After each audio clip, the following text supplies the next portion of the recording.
Just the college cut here now, player. So we was in foster care, St. Vincent, and my brother's the brightest one. Like my dad, he could read, he could speak 3 different language, French. You know what I'm saying? So evidently, he got to college, right? He reached 18. Right? He reached 18, right? Next thing you know, my brother got clothes, cars. He was owning a business at 18. Right? The next thing you know, homie, when he get to college, he had some money. You know, like somebody trying to pay off something. And then one time we was in foster care, just before my dad got whacked. Okay, it's a connection to it. My dad said, my brother said, what kind of shit is this bullshit? I go to college, owning a business, owning a car. He had a Mercedes-Benz. 18, that's way before they sell drugs. This going in 1982. Drugs came out 2 years later. So evidently, I'm looking at my brother. He said, nigga, we was the popular kid up in Chinatown. We go to Chinatown. The first one had the fireworks. You stole a dirt bike. You run everybody in the street. You don't run the whole school of JA 73. That's the school in Maspeth. He said, it's no fucking way I go to college and got cars and all this bullshit. You know what I'm saying? So evidently, you know what I'm saying? We put it this way. We run the whole neighborhood, run the whole school. My dad were in a hospital and we that famous. We just a fucking bum. No bitch don't like us. I mean, we talking about the black heifers, you know what I'm saying? But the Chinese, I had a Chinese woman when I was coming up, right? She lived in the community, the same neighborhood. But this the part here when we get to Brooklyn and foster care.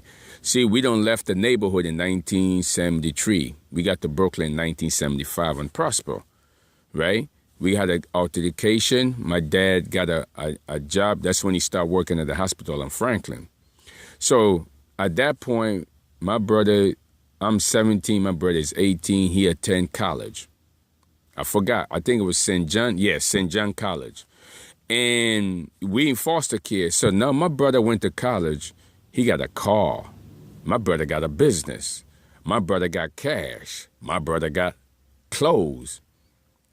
And one thing, my brother, with common sense, he said, homeboy, we stole dirt bikes. We don't jack stoves. Have money. We don't toast the shit like we don't give a fuck. Everybody like us in the community. Cause we live in a mixed community. You know what I mean? Chinese, Pakistan. I mean, you know, immigrants that came in from the war like us. World War II. Guys got that? So evidently we run the whole neighborhood. We got people in Flushing. We got people in Chinatown. I mean, we so popular. There's only one problem, my brother say. How the hell we get to Brooklyn and be that popular? You know what I'm saying? I wasn't popular towards the black community, right? Because you know how it is. A woman don't like a dumb person. See, I'm dumb. My brother is smart. He speak 3 different languages. He speak French, right? And he speak Spanish. And he speak Chinese. Yeah, 3 different languages. Yeah, because he pick it up more faster because we had a lot of Chinese friends, a lot of Asian friends, a lot of Puerto Rican. It's a mixed area. They still live there now, okay? Everybody came in. We was the first one in the neighborhood. The Chinese was the first one, but we came there from England. So, you know how we did Sam Goody, the Jamaican there. Everybody's still there. We just toast up all the drug dealers that got connected to food stamp office. There's somewhere hiding in Prosper. That's what I figured.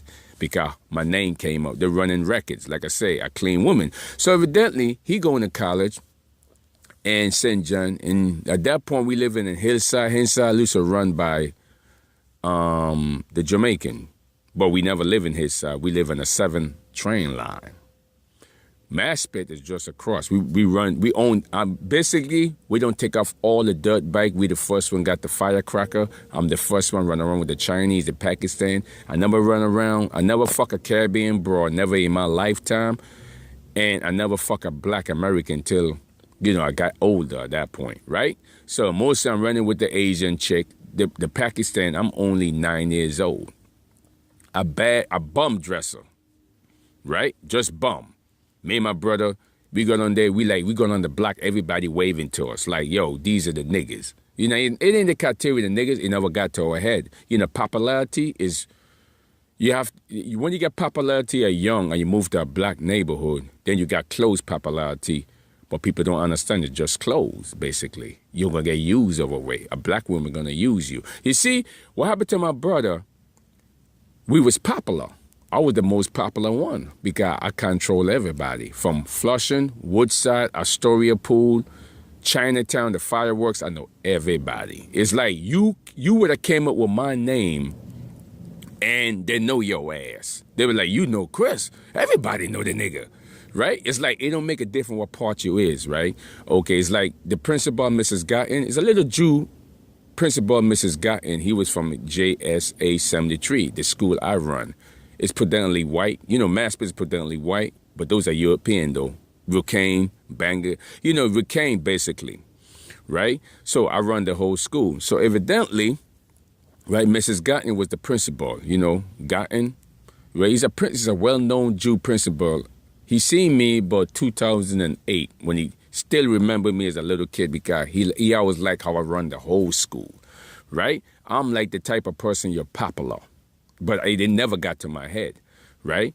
Because what happened is when we got to Brooklyn, between my dad running the hospital on Prosper over there, and we live with a 3-bedroom apartment, he done went to college, St. John. He getting cars, motorbikes. He got a brand new Mercedes-Benz, just chilling, clothes. And he said, he was looking at me, he said, G, my brother said something wrong with this bullshit, G. He said, I never go to college. You know, my brother never had things because we don't give a fuck about material things, really. You know what I'm saying? You know what I mean? It's like, he's popular. You can't buy him with cars or nothing. So what happened to college? He done figured it out. He never bought the boat. He had a business on Hillside. A business at 18. What happened to him at that point? He don't look to me. And he said, this is some bullshit. Just before Christmas, my dad got whacked. And my brother looked at this bullshit. This shit got to be connected, G. And then he looked at me and he said, you know what? He was just 2 years before he finished a college degree. He said, fuck the college degree. It's a tie somewhere, G. Right? It's like you couldn't buy the nigga. 2 things. We never see our dad in a whole year. 2 things, we supposed to come home from foster care, 17, because we just been there for a year. He done got whacked. We don't know if he got whacked way before it or when he started buying the clothes. That's me he was talking about. Me, it's like something wrong with this picture, G. Where, man, nobody don't go to college and own a car and a business, he say. Dig, we just regular fucking people. But popularity got to his head. He cannot get to his head like he couldn't get to me. He said, you know what my brother said? After my dad worked, he said, nah, man, something in a connection. I breaked out because now I'm on the street, 2-bedroom apartment in Prosper on Franklin over in Coward Street. They don't talk there. I wouldn't know. They never tell me, foster kid never tell me to go back there. So I moved on. My brother came to me. He said, he came to me in Jersey. He said, listen, man, it's some bullshit with this crap, man. But I'm dropping the college. I said, my brother just went to California from 1982, and he didn't give a shit. He didn't give a shit about the car, the college, of nothing. This nigga just packed up and went to California, wish he was there for over 25, 30 years, right? That's how I know immigration very well out of California. He went from California to Seattle, but the people from New York, that the connection was following him. He couldn't get a grip on life because then he figured out, it's got to be what dad's shit that he got whacked over for this bullshit hospital shit. So at that point, I went home to England and I have to clean up the mess because he said you is more skillful with people than me, right? You was the one out there, you was doing the shit as a kid because popularity don't get to me. And me and my brother, popularity is when you get the wrong black people, how cute they is, and they use it for your clothes. And my brother, he never seen that. You couldn't use us. We coming out of a mixed neighborhood. It's hard to use a nigga like that, right? So I run into a Spanish guy in foster care, downtown Brooklyn, St. Vincent, and Chino was popular. He go on the block in the South. And then we told Chino one day, popularity, he got in the block, he kissing all the Spanish women. Chino, right? When the drugs came out, right, he was selling drugs, got popular, made a lot of money in the South Bronx. They don't came up and shot the nigga in the head because one thing we tell him, popularity is people where women use you to make money, okay? He was famous. He go on the black Puerto Rican chick kissing,